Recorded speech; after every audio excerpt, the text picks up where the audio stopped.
बॉम्बे में रहता हूँ, बॉम्बे से यहाँ आया हूँ और ये आज मेरी यहाँ दूसरी पेशी है। बिना चप्पल के पैदल परिक्रमा 21 परिक्रमा लगाई थी और 100 हनुमान चालीसा के पाठ किए थे मैंने, जो कि मुझे 7 घंटे लगे थे उस हनुमान चालीसा के पाठ करने की। राम जी का कीर्तन करते करते किया था मैंने। इतनी पागल बना दिया बालाजी के पीछे, सब उनकी कृपा है, धीरेन्द्र शास्त्री जी की। बोलने वालों ने तो भगवान राम को भी नहीं छोड़ा था बोलने से, है ना। तो ये धीरेन्द्र शास्त्री जी तो संत है, आज के कलयुग के संत है वो, तो उनको कैसे छोड़े। लेकिन कोई कथा में अगर सुनने जाए, अगर किसी के माँ बाप या कोई लेकर जाए फ्रेंड वगैरह, तो जिसको शौक नहीं है वो बोलेगा यार ये कथा कब खत्म होगी, ये सत्संग कब खत्म होगा। तो ऐसा नहीं होना चाहिए। आप जय श्री राम, जय बागेश्वर धाम। दोस्तों अभी हम हैं बागेश्वर धाम में और बागेश्वर धाम में 7 दिवसीय भागवत कथा चल रही है। पूज्य पराशर जी महाराज जी के मुखारबिंद से कथा हो रही है और यहाँ पर बागेश्वर धाम भी हमारे पूज्य गुरुदेव भगवान भी उपस्थित हैं। 7 दिवस तक यहीं ही रहेंगे, 24 तारीख से 30 दिसंबर तक। तो जो भक्त आना चाहते हैं वो आ सकते हैं। रोज़ 1 घंटे का दिव्य दरबार भी लगाते हैं गुरुजी। और हमारे साथ बागेश्वर धाम सरकार के प्रिय शिष्य जुड़ चुके हैं। इनसे जानेंगे कहाँ से आए हैं, कब से आ रहे हैं बागेश्वर धाम, और बागेश्वर धाम आने से बाद इनकी कितनी तकलीफ़ें दूर हुई, इनको लाभ प्राप्त हुआ या नहीं। बहुत सारी बातें करेंगे। तो सबसे पहले जानते हैं भैया, क्या नाम है आपका? जय श्री सीताराम, जय बागेश्वर धाम। मेरा नाम शांतनु सिंह है, मैं बॉम्बे में रहता हूँ, बॉम्बे से यहाँ आया हूँ और ये आज मेरी यहाँ दूसरी पेशी है। अच्छा जी, जब मैं यहाँ फर्स्ट टाइम आया था सितंबर मंथ में, तो उस टाइम मैंने यहाँ पे 21 परिक्रमा लगाई थी। अच्छा। बिना चप्पल के पैदल परिक्रमा 21 परिक्रमा लगाई थी और 100 हनुमान चालीसा के पाठ किए थे मैंने। अच्छा। जो कि मुझे 7 घंटे लगे थे उस हनुमान चालीसा के पाठ करने की। राम जी का कीर्तन करते करते किया था मैंने, इसलिए 7 घंटे लगे थे। तो उससे आज तक मेरा एक्सपीरियंस तो यहाँ पे बहुत अच्छा ही है, क्योंकि मुझे हनुमान जी से मतलब काफ़ी ज़्यादा प्यार है जी। ये क्योंकि ये हनुमान जी कलयुग के राजा है, कलयुग के राजा है हनुमान जी। और ये तो वो बस बुला लेते तो तब हम आ जाते, तो उनका प्रताप है, चारों युग में उनका नाम है जी। अच्छा, बागेश्वर धाम को आप कब से और कैसे जानते हैं? मैं पहले एक्चुअली मैं इंस्टाग्राम पे पहले मैं देखता था, हनुमान जी का भक्त तो था ही मैं, बट मैं इतना वो टाइम पे मैं उनका जो वर्शिप करता था, मैं उतनी लेवल पे नहीं वर्शिप करता था मैं। जैसे कि मैं वो टाइम पे प्याज लहसुन ऐसा सब खा लिया करता था। जैसे जब से मैं बागेश्वर धाम से यहाँ से जुड़ा, सिद्ध पीठ से, उस टाइम से अब तक मैंने प्याज लहसुन तो खाया ही नहीं है। और उसके साथ फिर जैसे मांस मदिरा तो ये तो खाना भी नहीं चाहिए, तो वो भी मैंने छोड़ ही दिया है सब कुछ जी। जितने भी हमारे दर्शक अभी आपको देख रहे हैं, सभी वो बागेश्वर धाम सरकार के हमारे पूज्य गुरुदेव भगवान के भक्त ही हैं। तो भैया मैं आपसे जानना चाहता हूँ, आप जब से भी आते हैं बागेश्वर धाम, यहाँ आए, आपने बताया कि आपने हनुमान चालीसा पाठ भी किया, तो यहाँ आने के बाद आपको क्या लाभ हुआ? कुछ आपको दिखा कि हाँ नहीं, बागेश्वर धाम आने से हमें लाभ मिल रहा है?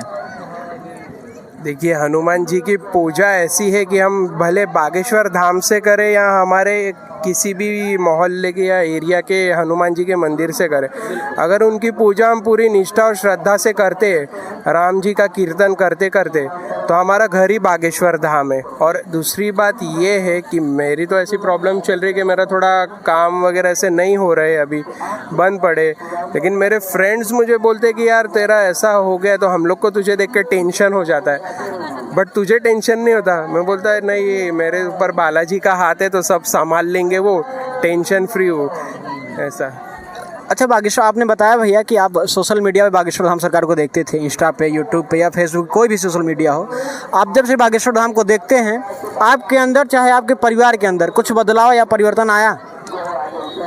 परिवार के अंदर तो नहीं कह सकता, बट मेरे अंदर ज़रूर आ गया, क्योंकि वो खुद भगवान की भक्ति में इतना रचे बसे, उन्होंने दूसरे को भी वो चीज़ का ये लगा दिया।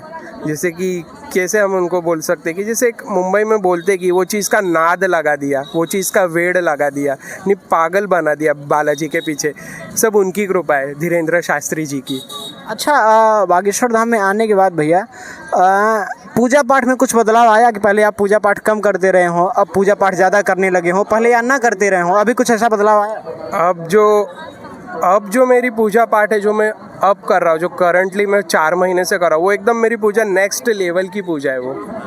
क्योंकि उसमें वैसे नॉर्मल जो लोग होते हैं वो कैसे मंदिर जाते, मंगलवार को जाते, शनिवार को जाते, सोमवार को शिव जी के मंदिर चले जाते, वो कैसे पूजा करके आते, बेलपत्र चढ़ा देते, पानी जल चढ़ा देते, वैसी पूजा वो नॉर्मल टाइप की दर्शन हो जाता है वो। जहाँ तक मुझे लगता है कि अगर आपको भगवान की सच में ही सिद्धि या भगवान की कृपा चाहिए तो जैसे तपस्वी पूजा करते हैं ना, उस लेवल पे जाके अगर आप पूजा करोगे तो नेक्स्ट लेवल की पूजा होती है वो, जो प्रार्थना है वो। तो वैसी अगर आपको सिद्धि चाहिए है, सिद्धि यानी उनकी कृपा, तो वो लेवल पे जाके आपको करना पड़ेगा। और जब तक आप नहीं करेंगे तब तक आपको उसका रिजल्ट भी नहीं मिलेगा, और जो उनकी सिद्धि है, जो उनकी कृपा है, उसका अनुभव भी आपको नहीं होगा जी। अच्छा, बागेश्वर धाम में यहाँ आप कब आए? मैं तो बागेश्वर धाम में फ़र्स्ट टाइम आया था, सितंबर में आया था, और अभी सेकंड पेशी है मेरी, तो मैं मुझे 2 दिन हो गए आज यहाँ पे आकर जी। एक बड़ा छोटा सा और बहुत प्यारा सा सवाल करूंगा भैया, और बड़ी ईमानदारी के साथ आपका जवाब चाहूँगा। बागेश्वर धाम सरकार अर्थात श्री धीरेन्द्र के शास्त्री महाराज जी को कितना मानते हैं आप? देखो, संतों को मानना चाहिए क्योंकि हम सनातनी है, हमारा देश ही संतों से चलते आया है और आगे भी संतों से ही चलेगा। तो जो धीरेन्द्र शास्त्री है, जो वो संत है, काफ़ी बड़े लेवल के संत है वो, तो उनको मानना पड़ेगा क्योंकि वो संत काफ़ी, कैसे बोल सकते हैं, उनके जो दादाजी के भी दादाजी थे जिन्होंने एक पैर पर खड़े रह के 1.25 करोड़ हनुमान जी का चालीसा का पाठ किया था और यहाँ पे बागेश्वर हनुमान जी को प्रकट किया था साक्षात। तो वो पीढ़ी इन पीढ़ी उनका वो चलते ही आएगा। जैसे धीरेन्द्र शास्त्री के आगे भी जो पीढ़ी आएगी वो भी ये चलाते ही रहेंगे दरबार। तो ये तो जाहिर सी बात है कि अगर आप सनातन हो, अगर आप सच्चे हिंदू हो, संतों को मानना ही पड़ेगा आपको, भले छोटे लेवल के संत हो या बड़े लेवल के संत हो, उनकी कृपा और आशीर्वाद लेनी ही पड़ेगी जी। अच्छा भैया, आप सोशल मीडिया के माध्यम से गुरुजी को देखते थे, जो वो पर्चा बनाते हैं, दिव्य दरबार लगाते हैं। अच्छा, आपको ऐसा कब लगा कि सच में बागेश्वर आचार्य श्री धीरेन्द्र गिरि शास्त्री महाराज जी के ऊपर हनुमान जी की कृपा है? आपको ऐसा लगा कभी? ये तो ऐसा है कि इनकी जो सिद्धि है इनके पास, जो मन का जान लेने की, वो तो उनको प्रेरणा देते हैं उनके गुरुदेव जी। और जो हनुमान जी है, ये तो बोलते हैं कि हम तो चरण सेवक हैं उनके, और मैं भी चरण सेवक हूँ।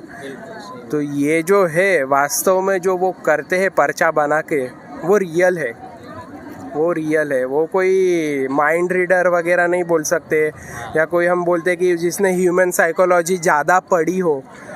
जो कोई ऐसे भी छोटे मोटे लोग होते जो ह्यूमन साइकोलॉजी इतनी पढ़ते लेकिन वो मन की बात जान लेते, लेकिन ये चीज़ वैसी नहीं है क्योंकि वो खुद चैलेंज देते लोगों की। जाओ आप पर्चा में बना रहो, आप गाड़ियों से भी रोड पे बाहर से, पंडाल के बाहर से किसी को भी लेके आओ, अगर आपको पर्चा अगर आपको चेंज करना है किसी को, व्यक्ति को, तो बोलेंगे कि ये पर्चे पे लाइन भी बदली हुई मिलेगी। तो ये बात सच है यार, होती है ऐसी सिद्धियाँ लोगों के पास। अच्छा भैया, बागेश्वर धाम सरकार का एक बड़ा ही खुला उद्देश्य है, सीना ठोक के बोलते हैं वो, किसी से छिपा नहीं है कि भारत हिंदू राष्ट्र होना चाहिए। ये किसी से छिपा हुआ नहीं है, हर एक बच्चा चाहता है जो उनसे जुड़ा है, जो सनातनी है, सच्चा सनातनी है, वो भी चाहता है कि भारत हिंदू राष्ट्र होना चाहिए। आप क्या चाहते हैं? भारत हिंदू राष्ट्र पहले भी था, अभी भी होगा और आगे भी ये चलता ही रहेगा। भारत हिंदू राष्ट्र होगा, सत्य सनातन धर्म तो ये चलते ही रहेगा। कि कुछ लोग आए, किसी ने कुछ करने की कोई साजिश की, जिसने, जैसे नाम तो नहीं लेना चाहूँगा, सब जानते हैं बिल्कुल, तो समझ जाइए उसी में कि रोक टोक की वो सब चीज़ें को, राम मंदिर को लेकर। अब नहीं होने वाला ये, अब तो ये देश आगे बढ़ेगा ही राम के नाम से, और जो राम का नहीं वो किसी काम का नहीं जी। जैसे बागेश्वर धाम सरकार के प्रेमी भक्त तो बहुत ज़्यादा हैं, लेकिन कुछ उनके शत्रु भी हैं जो उनके विरोध में बात करते हैं, बोलते हैं बागेश्वर धाम सरकार में जाने के बाद वहाँ वो पैसों की मांग की जाती है और लोगों से झूठ बोला जाता है। जैसा कि हम लोग देख पा रहे हैं कि अभी बागेश्वर धाम में हम लोग उपस्थित हैं और यहाँ पर रोज़ लगभग कम से कम 70 से 80 हज़ार लोग यहाँ पर प्रसाद पाते हैं। माँ अन्नपूर्णा भंडारे में प्रसाद पाते हैं भैया, और ना यहाँ लहसुन प्याज मिलाया जाता है, ना खाने में मसाला मिलाया जाता है, और रोज़ कम से कम 70 से 80 हज़ार लोग यहाँ प्रसाद पाते हैं। ना भोजन, कभी ऐसा नहीं हुआ कि यहाँ माँ अन्नपूर्णा भंडारे में भोजन घट गया हो। तो इसको आप कैसे देखते हैं? पहले तो मैं आपका ये सवाल का जवाब दूंगा कि पहले आपने मुझे भैया ये पूछा कि बागेश्वर धाम सरकार के ऊपर जो यहाँ के पंडित है धीरेन्द्र शास्त्री जी, उनके ऊपर मतलब किसी भी चीज़ का गलत ये लगाया जाता है। तो देखो भैया, पहली बात ये है कि बोलने वालों ने तो भगवान राम को भी नहीं छोड़ा था बोलने से, है ना। तो ये धीरेन्द्र शास्त्री जी तो संत है, आज के कलयुग के संत है वो, तो उनको कैसे छोड़ी। तो वही है कि जो बोलने वाले उनको बोलने दो। और जैसे धीरेन्द्र शास्त्री बोलते हैं कि शिव जी को एक लोटा जल हर समस्या का हल, तो जैसे हम भी संत है तो चलो हम भी एक लोटा जल डालेंगे, इसका भी हल वही है, बोलने वाले बोलते जाएंगे। दूसरी बात आपने ये बोला मुझे कि यहाँ पे जो भंडारा होता है माँ अन्नपूर्णा माँ का, ये भंडारा मतलब इतना टेस्टी, इतना ना बिना लहसुन ना बिना प्याज का खाना बनता है। ये खाना ऐसा ना, जो बनाने वाला भैया जो खाना बनाता है ना वो बड़े ही शुद्ध भाव से बनाता है और एकदम पवित्र हाथों से बनाता है। ये है तो इसकी एक ये है कि, और जितना भैया मैं एक बात बताऊँ ना, मैं भी खाना बनाता हूँ ना कभी, तो सीताराम सीताराम जप करते करते जितना आप खाना प्यार से बनाओगे ना, खाना उससे ज़्यादा मीठा और स्वादिष्ट बनता है। आप तीखी चीज़ भी खा लो, तीखा कुछ बना लो आप घर पे, तो जैसे आपने तीखा भी चीज़ आप कुछ बना रहे हो तो आप उसमें सीताराम सीताराम का जप कर रहे हो आप, तो वो तीखी चीज़ भी मीठी हो जाएगी और स्वादिष्ट हो जाएगी, इसमें नो डाउट। कि भगवान के नाम में इतना प्यार है, इतना मीठापन है, तो क्या ही बोल सकते, हर चीज़ मीठी हो जाएगी। अच्छा, हमारे गुरुजी खुद यूथ हैं और यूथ उनसे बहुत ज़्यादा कनेक्ट हो रहे हैं, जितने भी युवा हैं खासकर गुरुजी से ज़्यादा कनेक्ट हो रहे हैं, जुड़ रहे हैं, इसके बारे में क्या बोलेंगे आप? यूथ की बात ये है कि मैं भी यूथ हूँ, मैं भी उनसे 1 साल छोटा हूँ, तो क्योंकि उनकी एज 27, मेरी 26 है अभी। तो ऐसा है कि यूथ को यूथ कनेक्ट करता है, यूथ को ही यूथ कनेक्ट करेगा। अभी इससे पहले भी काफ़ी बड़े बड़े संत हुए थे, तो तब कोई ऐसा हुआ नहीं था। लोग तो कैसा, लोग पार्टीज़ में जाना पसंद करते हैं, लोग मतलब 8-8, 9-9 घंटे की मैच देखने जाते हैं, तो उसमें उनका ये नहीं होता, उनको ऐसा होता है कि ये मैच ख़त्म ही ना हो, चलते रहे, हमने स्टेडियम के इतने पैसे दिए, हमने ये किया है। लेकिन कोई कथा में अगर सुनने जाए, अगर किसी के माँ बाप या कोई लेकर जाए फ्रेंड वगैरह, तो जिसको शौक़ नहीं है वो बोलेगा यार ये कथा कब ख़त्म होगी, ये सत्संग कब ख़त्म होगा। तो ऐसा नहीं होना चाहिए। आप भी अपने जो रिचुअल्स है, जो हमारे पहले के रिचुअल्स है, जो परंपरा थी, उसको फॉलो कीजिए, क्योंकि आने वाले टाइम में ये चीज़ बहुत काम आने वाली है और ये आगे की पीढ़ी को बहुत चीज़ें सिखा कर जाएगी। जी भैया, एक लास्ट सवाल आपसे करूँगा। अभी आपने भी बोला और हम सभी जानते हैं कि बागेश्वर धाम सरकार 27 वर्ष के युवा हैं। आपको क्या लगता है कि गुरुजी को शादी करना चाहिए या नहीं करना चाहिए? तो शादी तो सबको करनी चाहिए। शादी से इतना कुछ नहीं। अभी देखो उनका तो पर्सनल लाइफ है ना, अपन उस पर कुछ बोल नहीं सकते। देखो अभी उन्होंने तो ऐसे इंटरव्यू पे काफ़ी टाइम बोला है कि मैं शादी करूँगा, तो करेंगे शादी वो, क्योंकि उनके पेरेंट्स उनके सब बोल रहे हैं कि जो माँ बाप करेंगे उससे करेंगे, अच्छी बात है। चलिए, अब भैया को ज़्यादा परेशान नहीं करेंगे। जितने भी सच्चे सनातनी हमारे इस वीडियो को देख रहे हैं, आप सभी से निवेदन है कि रोज़ स्नान करने के बाद कम से कम 3 बार हनुमान चालीसा पाठ अवश्य करें। और आप सच्चे सनातनी हैं तो अपने घर पे, अपने छत पे श्री राम नाम का ध्वजा जरूर लहराएं, पताका जो होता है अपने छत पे जरूर लगा के रखें। जय जय श्री राम, जय बागेश्वर धाम।